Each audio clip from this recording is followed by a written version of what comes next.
This is Good Taste Brekky with Chloe and Ellerina this morning on Juice 107.3. Australian Ninja Warrior has taken over our hearts and minds, has it not? It most definitely has. And then a little part of us got a little bit devastated when it came to the end, but we didn't have to be devastated because something else has come up even more amazing. That's right. State of Origin premiered last night. It's on again tonight, and we just so happen to have one of the stars who's not only known for being on Australian Ninja Warrior, she also went to the Olympics, the Commonwealth Games. She's done a few tangs. No biggie. No biggie. Her name is Olivia Vivan. Good morning. Good morning. Good morning. Thanks for having me. So great to have you on the show. You have been a pioneer for women in the sport of Australian Ninja Warrior. How does that feel, having that on your shoulders? Honestly, Ninja Warrior came around at this time where I was working full-time and you could not bribe me to do a yoga class. Like, I felt so fizzled out and checked out, and I really had no drive for any sort of fitness. And the show came around and I got invited to do it, and to be honest, I thought it was Wipeout. When I made it sound, we're going to throw you on some obstacles, and I was like, cool, free trip to Sydney. And walked out and saw this course, and I was like, oh my God, it's like supersized obstacles. I wish I trained. I failed the walk wall. Like, I ran up that 3 times like a puppy trying to get up on the couch, but it totally changed my life. It lit a fire. I found the Ninja Academy in Perth. Who has a Ninja Academy? What even is that? It totally flipped my world upside down. And for me, I felt like it's given me more of a purpose. And I really do try and inspire other females and other young girls and everyone, actually, to sort of believe in themselves and try something new. And, I could not be more grateful for this show. Oh, that's awesome. You obviously just said that you didn't get to train for Ninja Warrior. Did you have any time to train for the State of Origin? We filmed it straight after the regular season, which it takes a toll out of you. It's a show that we film, and some people don't know it, but between like 9:30 p.m. and 5 a.m.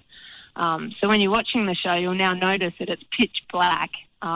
Outdoors, and that's because we are filming it at odd hours, so it really does change your body clock, and it takes a lot of mental energy out of you. But COVID came in, and we went from our restrictions changing every 24 to 48 hours. So we filmed it straight after the regular season, and to be honest, we couldn't be more happier. Like, we were so grateful for every night of filming, and we had no idea about this new segment, and we're now getting the states involved. And I feel like Australia at this time just sort of needs a bit of magic and needs something to watch, so they can get behind their states. So it's really exciting, actually. That's awesome. Yeah, we saw South Australia get eliminated last night. So I know. You're still in the game, Olivia. You're still in the game. Yeah, to be honest, I feel pretty lucky to have such awesome teammates. We have Ben, who just so happens to be our first winner ever of Australian Ninja Warrior. But then you look over at Team Victoria, and there's 2 runner-ups are there, like Zach and Charlie. They're phenomenal athletes. Like, getting up that rope alone, not just even in 30 seconds is such a feat. So, I really feel fortunate to also have Sam and Zed, who are strong competitors and have been in the grand final. So go WA. Yes, and I was looking at some of your background. Of course, you've been to the Olympics, Commonwealth Games. What caught my eye, though, was when you retired from gymnastics, you joined Cirque du Soleil. Tell us about that. Yeah, how did that come about? That was, I am a performer. I love to be on stage, and there was this very unique opportunity to go and stay in Montreal and create a new act, because the shows come out of the works, and they travel around and stuff like that, and it was absolutely unreal to go work with Cirque and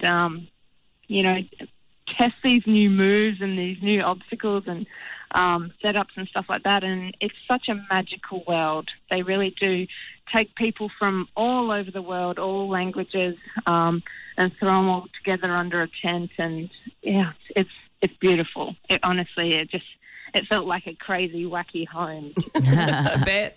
Well, that would have been some awesome training for you as well. Now, obviously, Ben did take out Australian Ninja Warrior. Do you feel there's any pressure on you now to take out the State of Origin? We were just thinking about that, actually. And, I remember Ben's mindset on the night sort of being, I don't really need this money, He's like, I just had the best season of my life. But he just sort of looked at the rest of his teammates and was like, imagine, $100,000 is still life-changing. Like, imagine, if we could put that together and have Sam and Zed sort of join that journey and that ride. And so he flipped it really well. And it is a different sense of pressure. Like, you can stand on that platform knowing that you can do these obstacles, but you're still shaking in your sneakers because you've got teammates relying on you. You've got your state relying on you, and they're all behind you. So right. It is a very different mindset. So it is still a lot of money, and, we're just doing our absolute best. Yeah. For Western Australia. That's awesome. Oh, you're going to have to share it amongst your teammates, but we look forward to seeing how you go tonight. Olivia Vivan, thanks so much for joining us on the show this morning. Oh, thank you. Oh, thanks for having me. Yeah, tonight's going to be a spicy episode, so 7:30, Channel 9. Look forward to it. Thanks again.